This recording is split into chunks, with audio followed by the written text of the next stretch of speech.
Yeah.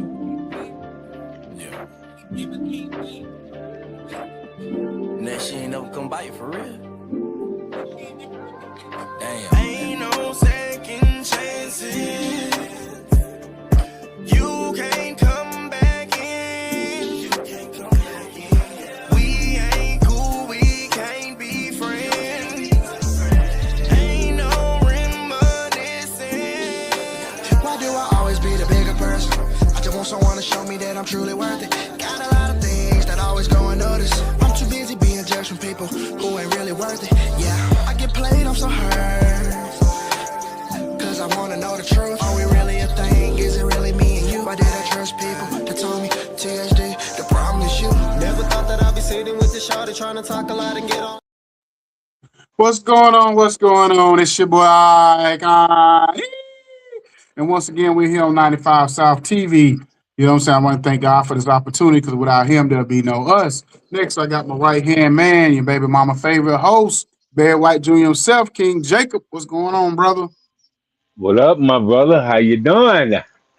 Dude, I'm good. I'm good. Oh shoot, I'm in Killer County, Memphis, Tennessee. You know what I'm saying? I can stay in the room. I ain't going outside. You know what I'm saying? I'm out here in Memphis. You know what I'm Yeah, saying? boy. Go I order outside of my Memphis. food in.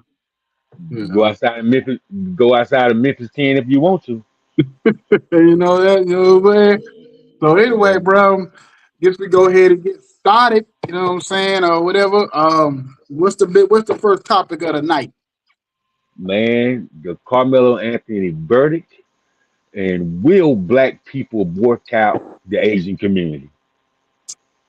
Okay, so basically how I look at it with the Carmelo Anthony situation is, I mean, it don't surprise me or whatever. We're talking about a white kid and a black kid in these situations, and it's gonna normally favor towards the white kid in most of these cases. This is the history. This is kind of the history of America, where we at with it, the whole 9 yards. People can complain and talk about it and act like when this thing's gonna change, but we have to be the change for them to be the change. And what I mean by that is we're gonna have to do something in boycott. Boycotting is not gonna do it. Protesting is not gonna do it. We've done it. We've Because the thing about it is what happens is when we boycott, we protest, they just the government and the people, the powers to be just they just wait it out. They don't really like look at it and say, oh well, we need to go out there and make a change. And because thing about it is if the boycotting and the protest starts to get too dangerous, they'll just send the National Guard out there and start shooting people. You know what I'm saying? Or hosing them down or doing whatever, sicking dogs on them and throwing out, fire bombs or whatever the case may be. So they're going to start just doing other stuff to deter us from coming out every day. And then eventually we going to just go away. You know what I'm saying? Just like the George Floyd situation, just like Trayvon Martin, just like everything else. So we're going to have to hit them in their pockets. If we're going to protest, and we got to protest the stuff that actually makes a difference to them, and that's their pockets. So we're gonna have to boycott stores that's owned by them. You know what I'm saying? And establishments that owned by them to make a difference.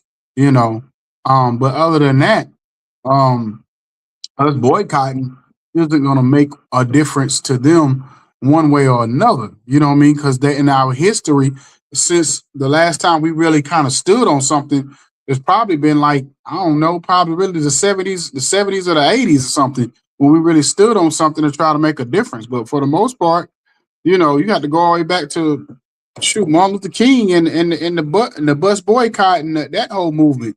And the fight for the voting rights and all of that stuff, for you to really go back to say, okay, when the last time black people really stood up for themselves and really like waited it out and went through the whole thing of going 2, 3, 4 months. Because you got to think the bus boycott, what made that work, because they wasn't making no money off them buses because we wasn't riding the buses. So we hit them in our pockets with something that small. So now if you do it with clothing and food and all of this supplies, then what? You know what I'm saying? But go ahead. Well, now let's break this down. 13.7 black people are in America. But on the flip side, black people spend the most money in America out of any consumer. So if we are spending the most money out of any consumer, we can really control the narrative because nobody spend more money than black people, bro. So Hmm.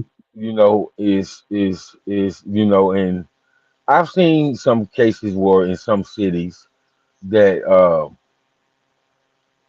the agents are complaining that they ain't getting no business now since the Carmelo Anthony since not the Carmelo but since the Cyrus verdict. You know what I mean? So Hmm.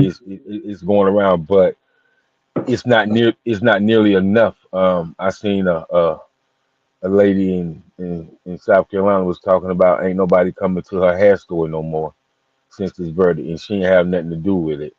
Well, I mean, how long will it really last? Because we don't own no hair stores. You know what I mean? Black people barely own restaurants. You know what I mean? We don't own no grocery stores. And a lot of black people shop at the Asian market.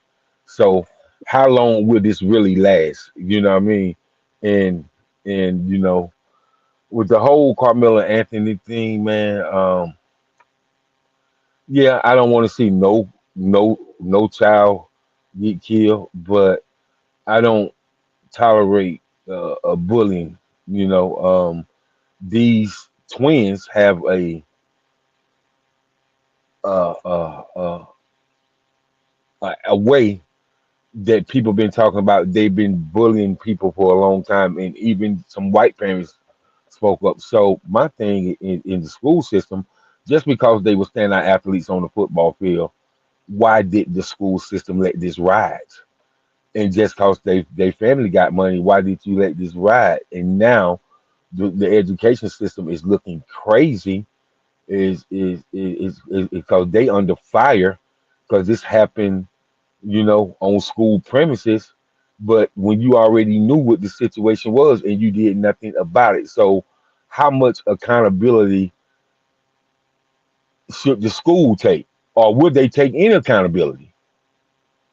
Well, if they haven't already taken accountability yet, they're not going to take accountability because the school should have been held accountable at the time that everything happened, not a year or two later, or whatever. That's not. It's not going to make a difference. Now they should have been. Now I will say this much: the the parents of both sides, which probably could sue the school or the school system, especially Carmelo Anthony. I mean, uh, yeah, Carmelo Anthony's parents might could sue the school if they felt like because a civil suit and a criminal lawsuit or whatever is two different things. And they could sue on the civil side to say, well, y'all put our son in that situation where he unalived somebody based off of really self defense. But if he would have never been put in that situation, this wouldn't have happened. So in a civil situation, it could work in their favor. And maybe if they start looking at it from that standpoint, maybe these schools will be held accountable for not standing up for these kids and not shutting these twins down earlier and what I mean or whatever and doing something about these twins. So obviously these twins sound like to me it seems like they come from money, or they come from power. So if they come from money and they come from power and they come from whatever it is or influence in their city in their neighborhood, it's hard to defeat people like that who's basically like fattening the pockets of the politicians and the lawyers and the judges in that city. That's what it sounds like to me. You know what I mean? That's what happened in this situation. Yeah, Yeah. I mean that's what it really is. And in this situation, and now Carmelo Anthony parents is under fire because they was able to get a GoFundMe when it first happened in 2000, late 2023, early 2024, and they raised about $630,000, and they out here buying cars and buying a new house, and yet his defense team was a public defender. And so if you raise that money for your son's case and you out here doing the wrong thing with the money and not giving him a real lawyer, a paid lawyer, and he had a public defender. We already know the public defender worked with the courts, and so Mhm. from the standpoint of parenting, Icon man, what do you think was on their mind when they did this? They probably looking at it. Well, our son is gone. We can't do nothing about it. So we just gonna make the best of it. And they took that money and who knows? Maybe they talked to a paid lawyer because sometimes a paid lawyer isn't necessary. And what I mean by that is, let's just say they went to a paid lawyer. I'm just saying hypothetically. Let's say they went to a paid lawyer, and every lawyer they went to, let's say they went to 3 or 4 different ones, and everyone told them that their case pretty much was a cut and dry case, and they looked at it as if we go to court, but your son is not going to win. And they said, oh well, okay, at this point, we might well just go with a a unpaid lawyer or whatever. You know what I mean, or whatever. So that could a lot of times people will tell you that sometimes you better off. Like, okay, I give you a perfect example: Big Meech and Southwest T. Southwest T, Big Meech went out and got a paid lawyer. Southwest T ended up getting a court-appointed lawyer. It ended up in the same result. So sometimes it just depends on the situation. And I'd say this was like that, but it could have, who knows what was told to them, or they just looked at it as, well, our son is gone. There's nothing we can do about it. We need to pay these bills. They, you know what I mean, from the maybe they didn't have insurance for a funeral and all that kind of stuff. And they just started taking the money that they made and just started living their life to get past it. Or they might have already been them type of people. Who knows? They might have already been money hungry, not good people. You know what I mean? Just because they, their son might be got unalive wrongfully doesn't mean they was good people before that. They could already always been like trifling type people. You know what I'm saying? So it just all depends. It just depends on people in the city and around them who basically know them and know what kind of character of people they are. So that's how I look at it.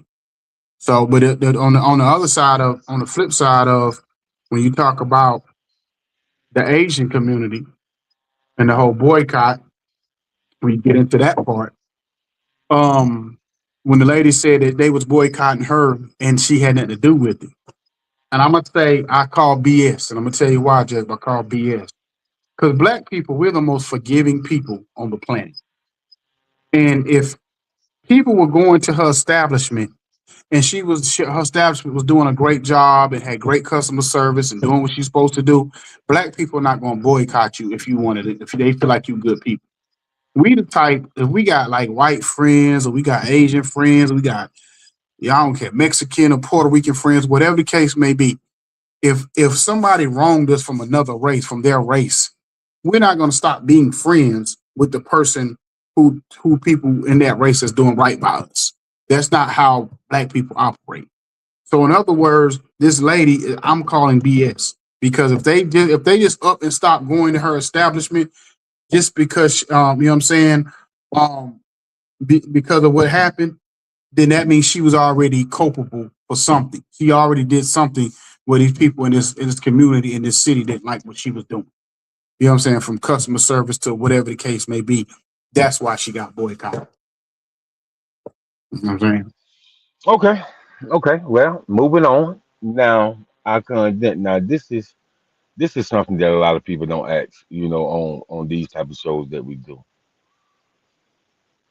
When it comes to voter registration, how do we get people, as far as young people that's going into the adult life, how do we get them to understand how important voter registration is, and do young people need to take some type of class on voter registration so they'll understand the levels of voter registration? I would say the be crazy part, I know this is gonna sound crazy, but we need like a Diddy movement again. And what I mean by that is when Diddy was on that run for like a good year or two, where he was going on like 106 and Park and MTV and all these different platforms and saying, sign up to vote, sign up to vote, sign up to vote, sign up to vote. We need, I hate to say it because we always hate to put stuff on athletes and celebrities and all that. But basically, that's what we really need. We need those type of people to stand up and somebody to take the lead like Diddy did back with doing that Barack Obama campaign. I think that was the campaign he was doing it on, and and the Jay-Z's of the world. And we need those people to kind of somebody from from the culture to do that. We need that's the time where we need like a Kendrick Lamar. We need a Drake. We need I don't know NBA young boy, being that they're influenced by him. We need those type of people to stand up and to let them know about voter registration on whatever and what's important of, because they're not going to just go by we need to vote based off of being taught in a class. This generation is about action. They not about talking to them about nothing. They about action, about what you do, not what you say. You know what I'm saying? So they want to see action. But if their favorite people is out there doing and putting and standing out on their front line, you know what I'm saying? Whether if you got let's say if you got a Ann Edwards, or let's say you got a Patrick Mahomes, certain, you know what I'm saying, certain athletes that they not used to doing it, stand up, oh man, if such and such saying we need to be doing it, we need to go out there and do it. You know what I'm saying? So I just feel like that's where it's gonna have to come from. And these black so-called leaders have to do more. You know what I mean? I know we had the senator candidate on here a couple of weeks ago, Miss Wembley. I know we had her on here a couple of weeks ago, but we need to have but these black politicians, these Umar Johnsons, and these other guys, these we call it the preacher, what's his name, Pastor Bryant, all these Jamal guys. Bryant. What's the couple of the ladies' names? I can't they, you know what I mean? That always like on CNN and Fox and stuff. Candace Owens and all these people gonna have to do more. The thing about it is they want to call themselves black leaders, but what are they leading? I didn't hear from none of these people doing this time, doing the Carmelo Anthony situation, doing the guy with the Chinese guy, the Asian guy. Where are these black leaders at? Or if anything, if they're going to lead they need to be out there leading boycotts and protesting on whatever, put together some kind of something for us to be able to follow. You know what I'm saying? But you can't be on. I don't care about you being on CNN going back and forth with some old white man and some racist white lady about America. I don't care about that. I need you out there on the front lines actually making stuff shake. You know what I'm saying? That's what y'all really need. That's what y'all say. That's what y'all do for a living. And y'all want somebody to buy books and follow y'all and listen to what y'all saying. But what are y'all really doing? Even if y'all raise money, what are you raising money for? You know what I'm saying? We out here raising. Well, what are you raising money for? And where's the money going? You know what I'm saying? So I don't. That's to me. It just drives me crazy when I'm like, okay, what are we really gonna do? That's why I ain't really got caught up in. I know with you, like the last couple of weeks, you've been sending me articles and all this stuff about the Carmelo Anthony thing and this one and that one. I'm like, the reason why I ain't really preserve too much energy with it, because it's gonna be the same song and dance. We're gonna go on our social media pages and complain about this and complain about that, but ain't nobody gonna really try to do nothing. Ain't nobody gonna really try to stand up and really make nothing happen. And then if you do go on your social media and start trying to do too much, people can start complaining about you doing. Why you? People start complaining about you complaining too much. You know what I'm saying? That'd be black folks. Black folks complain about black folks complaining about too much. Go on, I guarantee you, Jacob, you go on your social media page every day for the next week or two. Black people gonna get Jacob fatigue and start complaining to you about you complaining too much about what's going on. You know what I'm saying? Because if it ain't about some stupid mess on somebody fighting on social media, or this rapper going against this rapper, or this chick going against this chick, or something that's whatever. People don't care. Black folks do not care about none of it. You know what I'm saying? And they might I get get mad when they see me come out with this, but then what you doing about it? But my thing about it is, I could do. If me and you stood up right now and try to do something, who really gonna get behind us? Because at this point right now we're considered nobodies. So unless we actually get to a point where we may be somebody to the world, that'll be the only way people will get behind us. So the people that's already somebodies supposed to have to be the ones that lead the charge, the ones that's somebodies to the people in the world, because people only care about you, about following you, if they feel like you're somebody. You know what I'm right. saying? So, I um, feel you. yeah. But anyway, what we So got next?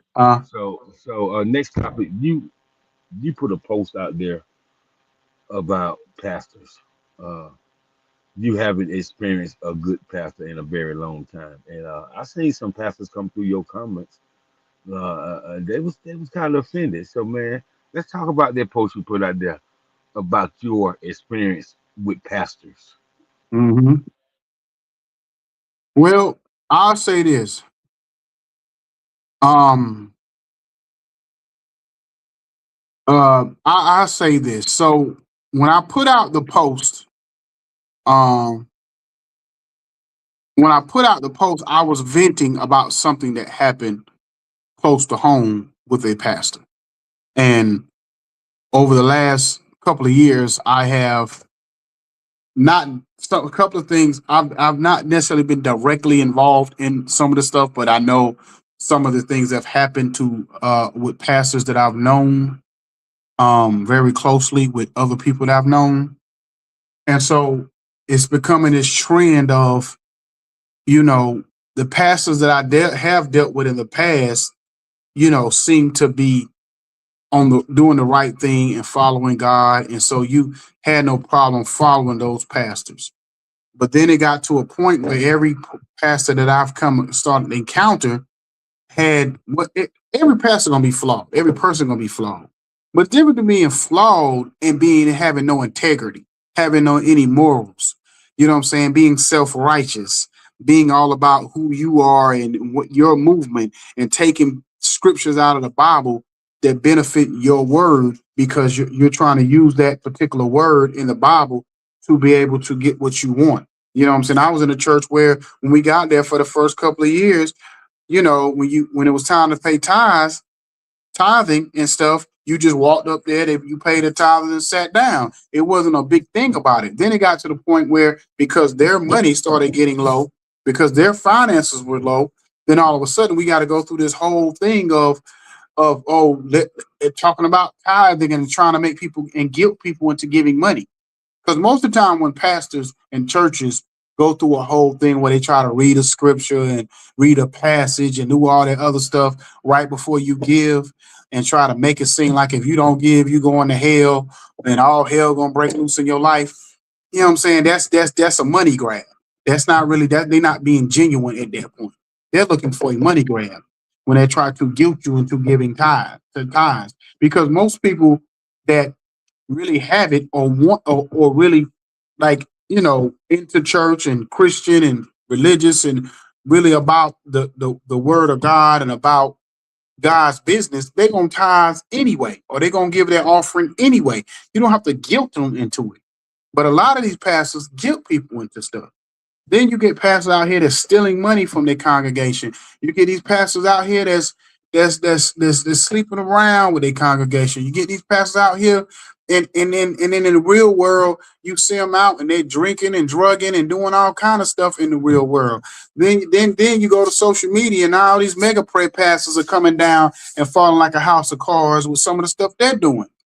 You know what I'm saying? And then I knew it was I knew it was getting bad when Drewski did his little skit about the guy and having the press, talking about the pastor who was swinging in the air with the red bottom shoes on, and pastors was saying that what he was doing was blasphemy, but they never checked the pastor who was doing it. And I'm like, hold on, so Y'all gonna sit here and talk about somebody who's not in the church, who's not religious, or whatever, doesn't seem to be a Christian person, like in that way of following Christian rules or whatever. He's a comedian. And y'all gonna say what he did was blasphemy, but the person who actually he was imitating, y'all have nothing against that, what he was doing. I watched, and it got so disturbing that I seen around Easter time, Jacob. I'm sitting there watching, and it was like it was a church service, and they was in there singing and hooping and hollering and stuff, and I heard somebody in the background talking, and I'm like, because I could just see the choir singing. I'm like, who's that in the background talking? I'm like, what? I'm like, what is going on? Something that's a funeral. But it so happened the pastor put himself in a casket, rolled down in the casket during the Easter service, opened up the casket, and was, I guess it was supposed to be like a way of showing how Jesus was resurrected from the dead. So what Drewski did was blasphemy, but this ain't that ain't mocking God. You know what I'm saying? Well, how dare you try to compare yourself to Jesus by doing something like this? How dare you? You know what I'm saying? But then and there's still some good pastors. I'm a shout out because I know my homeboy gonna end up watching this.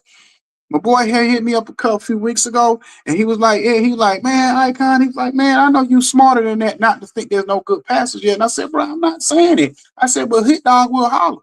So the pastors who don't think, and I'm gonna shout out to Pastor Craig. I'm a shout out to Pastor Eddie Gordon, and the people that I know on a personal level in family. So I'm gonna shout those guys out because I've seen nothing but good qualities and good things out of them. But at the same time, I'm not going to dismiss or turn a blind eye to the pastors that are not doing the right thing or in leading people who want to be led the wrong way. I'm tired of not talking about it. You know what I'm saying? I'm tired of not saying anything. People get mad with you when you speak on it, like you don't have, first of all, we all should be speaking on it if you're dealing with it, because it's our responsibility to speak on it, because we speak on everything else. So why we can't speak on a bad pastor? Why we gotta turn a blind eye when we got a bad experience? If I got a bad experience, like I told my boy when he called me, I said, bruh, I'm going off of my experiences. I can't go off of what you saying. Every pastor you might have been dealt with might have been good. Okay, I'm glad for you. I'm happy for you. But I'm talking about the pastors I've dealt with. Bishop Langford was a good pastor. He used to be the sheriff of the city. You know what I'm saying? I can go by my experiences with him. Did I hear about some negative things that went on with him when he was a bishop? I mean, when he was a sheriff? Yeah, I heard about some negative stuff, but I can't talk bad about him because I'm just going off of my experiences with him at that point. So I'm saying, so to me, other than Bishop Langford, that I actually was up under, and the two people I just told you about, every other pastor I dealt with basically had no integrity, no morals, no values, but they stand up in that pulpit every Sunday and doing Bible study and act like they're better than what they are and different than everybody else, and try to put on a facade of, I'm following Jesus, I'm doing the right thing, y'all need to come follow me. No, you know what I'm saying? And at some point, I'm not going to do it tonight, but at some point, I may even start calling the names of the people I'm talking about. You know what I'm saying? Because I want people to understand, whoever you're following either you're in a cult or you're following the devil's worker. That's what you're following. You're following the devil's worker. You know what I'm saying? Because they're doing the devil's work, just disguised in doggone a God, an angel, or God's clothing. But they're doing the devil's work, just in a different way.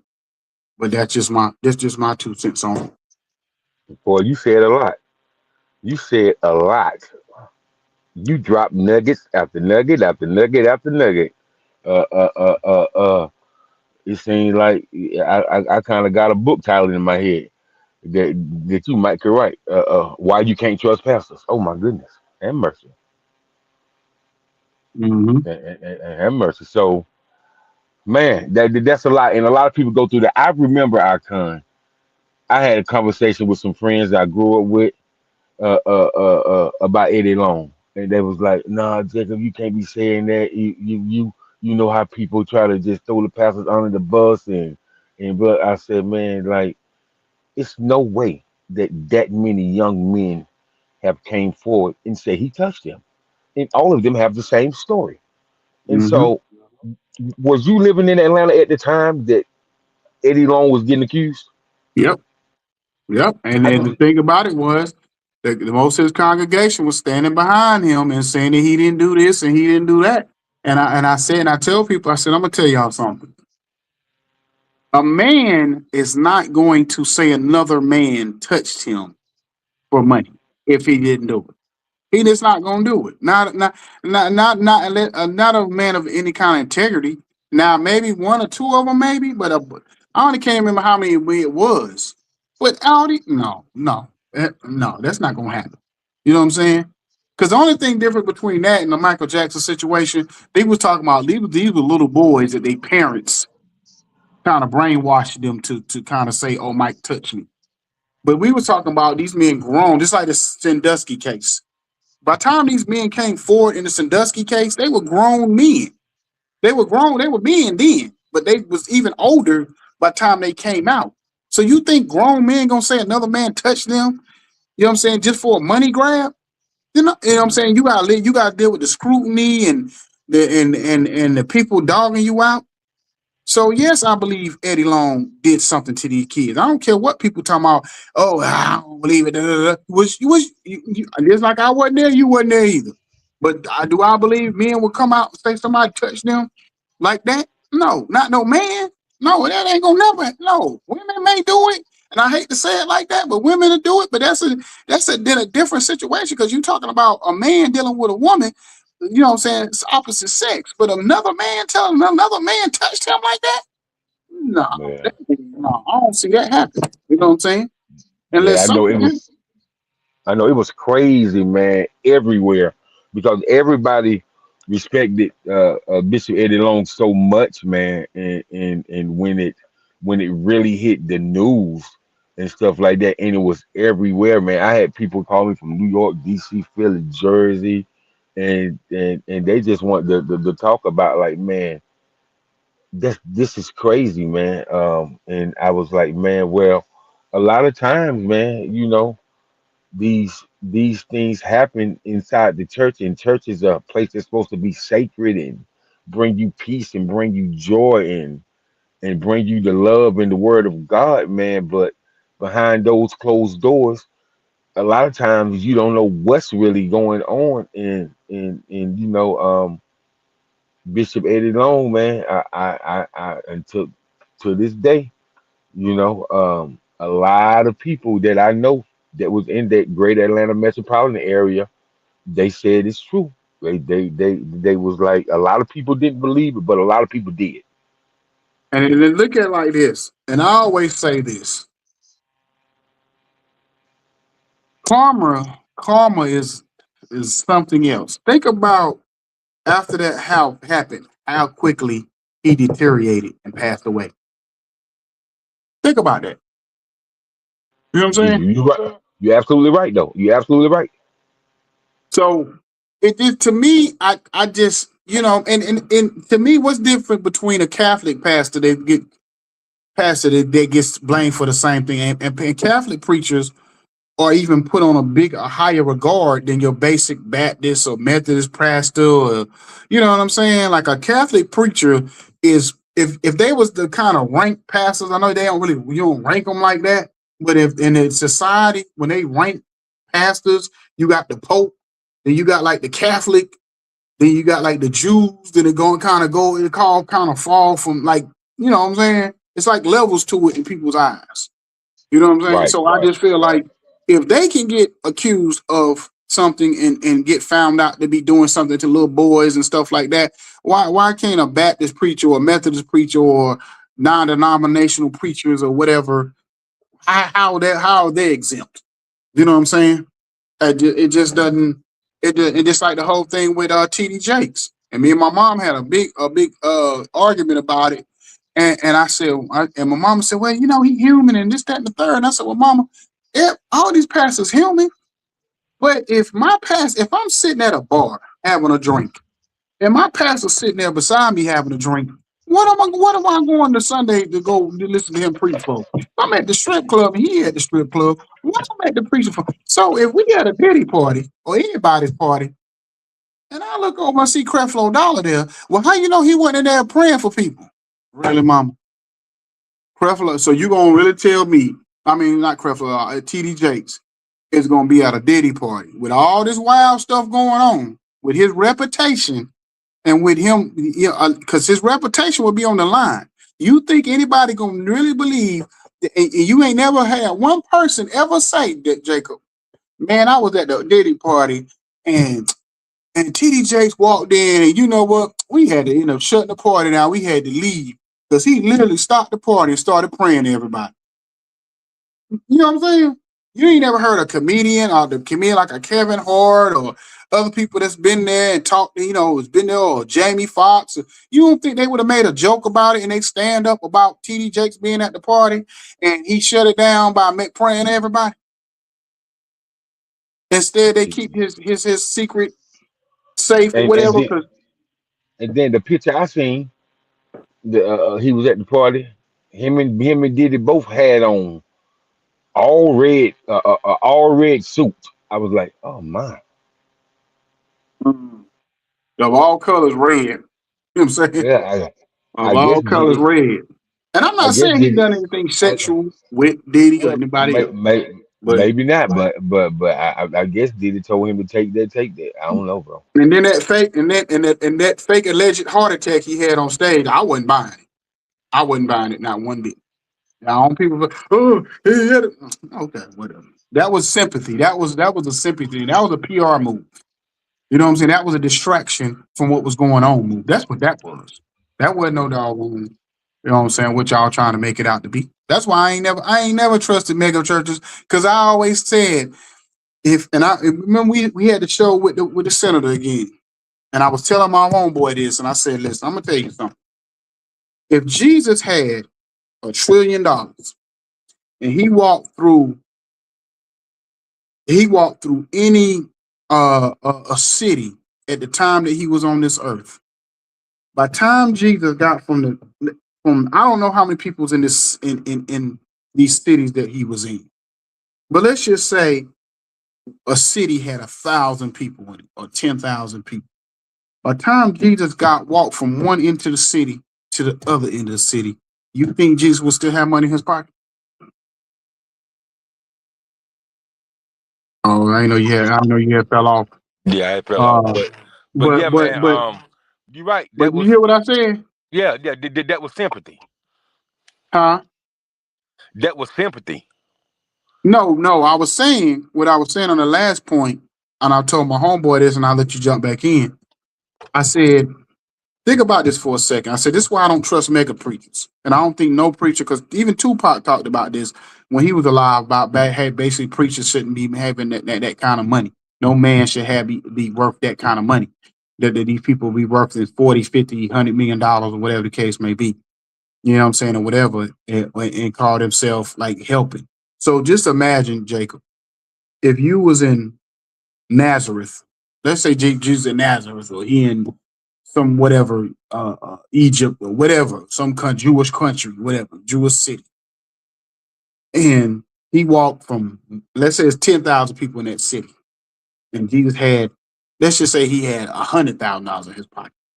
You think Jesus would still have money in his pocket by the time he got to the end of the city? Or you think he been gave most of it, if not all of it, out? Oh no, he gonna have no money, bro. He gonna give it out, bro. So why He gonna help. pastors?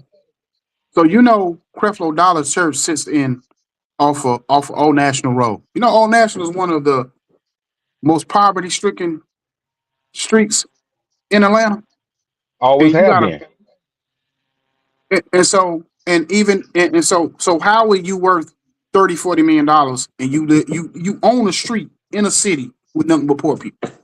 There's no way you should have that kind of money. There's no way.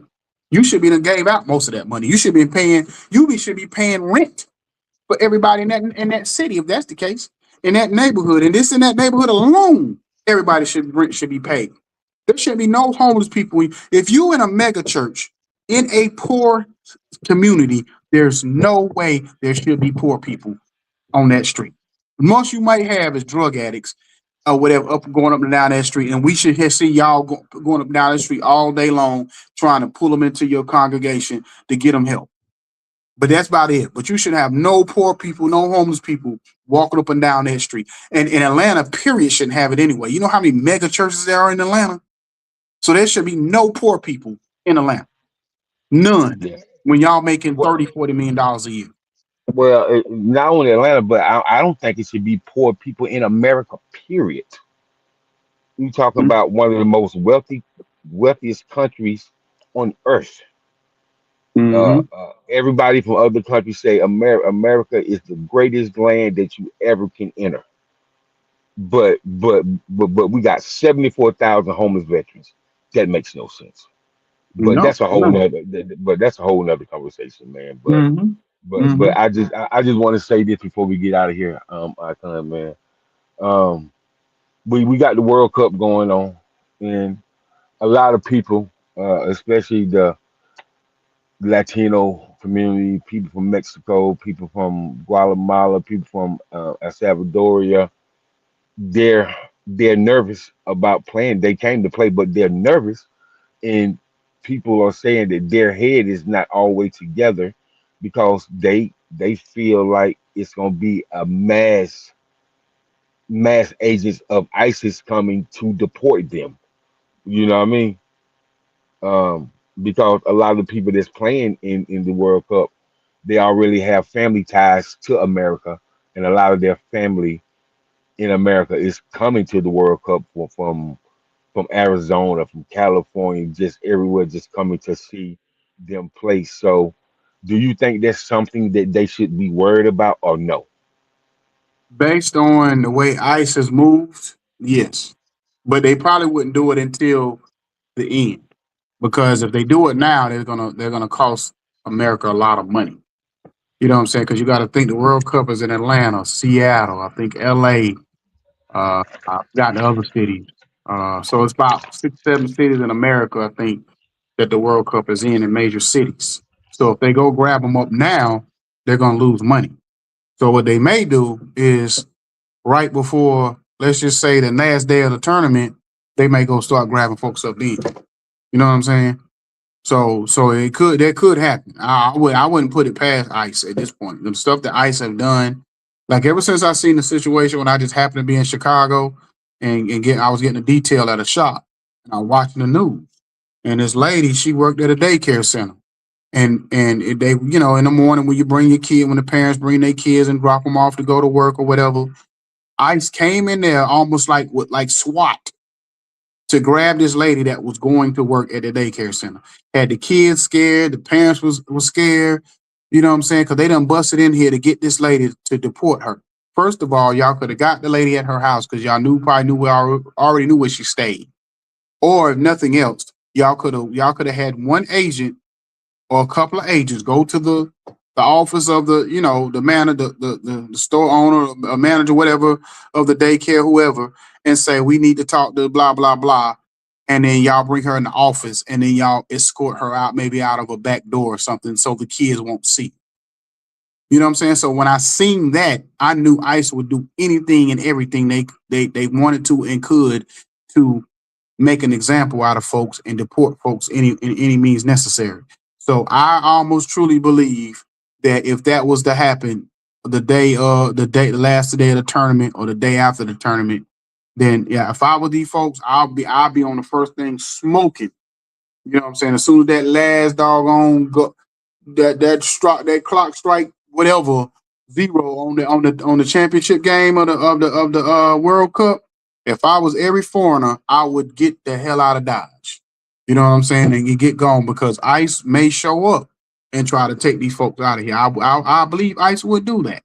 You know what I'm saying? Because that's how this hatred for these foreigners that they have, which is I don't understand, because I don't have nothing against no race at all. Now we get mad. See, black folks get mad not because we don't like certain races.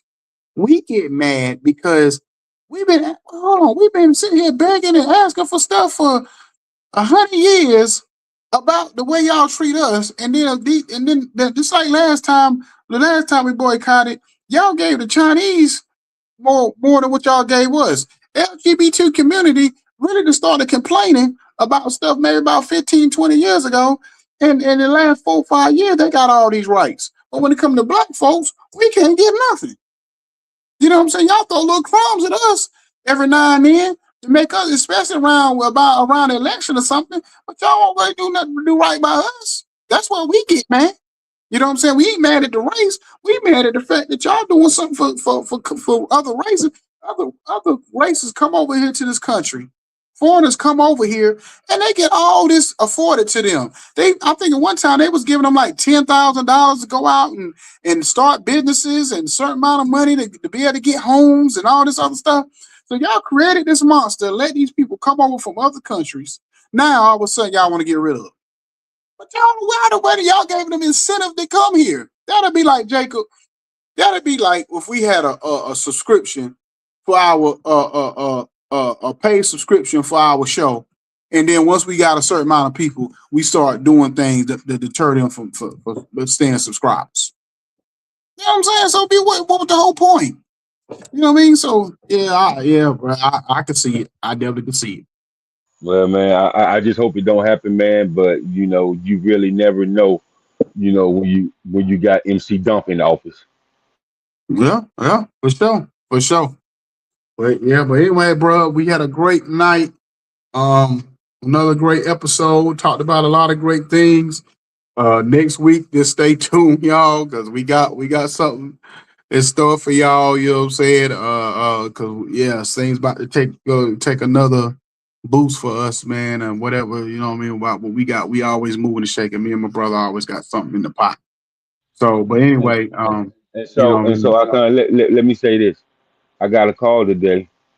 Somebody wants us to interview Carl Thomas, allegedly baby mama that was homeless and an escort. He got her pregnant and don't do nothing for the child.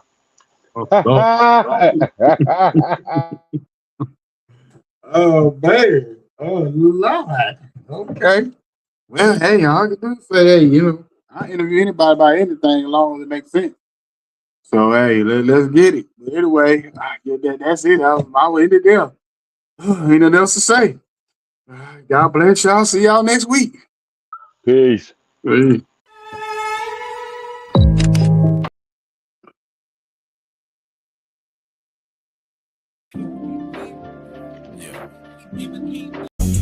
Brown skin girl, and she knew I was out to go and clear my mind. The girl, she's